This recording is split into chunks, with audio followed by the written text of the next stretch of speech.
Emily Cohen, French Year Abroad Essay Video.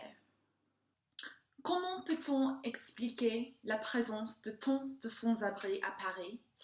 Existe-t-il des solutions pour résoudre ce problème? J'ai choisi ce sujet parce que dès mon premier trajet de métro à Paris, j'étais choquée de voir tant de sans-abri. Et à partir de cet instant, il était impossible pour moi d'ignorer, surtout sur les quais de métro.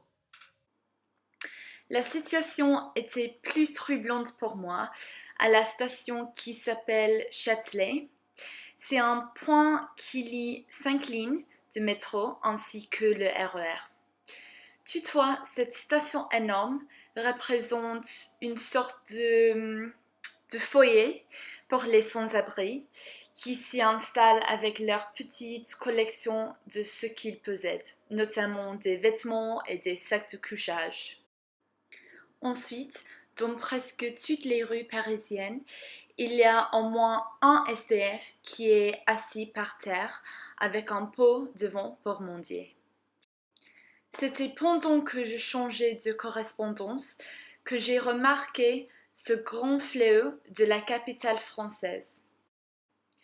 J'ai moi-même noté qu'il y avait plusieurs types de SDF. Par exemple, sur la rue où j'habitais, une jeune femme étrangère s'était installée avec son bébé, et sur les rues principales, il y avait les familles entières avec plusieurs enfants. Par conséquent, j'avais envie d'analyser la démographie des sans-abri et de traiter ce sujet pour cette dissertation. Aussi, j'ai rarement vu les actes bénévoles des Parisiens ou des touristes envers ces personnes et je n'ai jamais vu l'aide aux sans-abri des organisations officielles.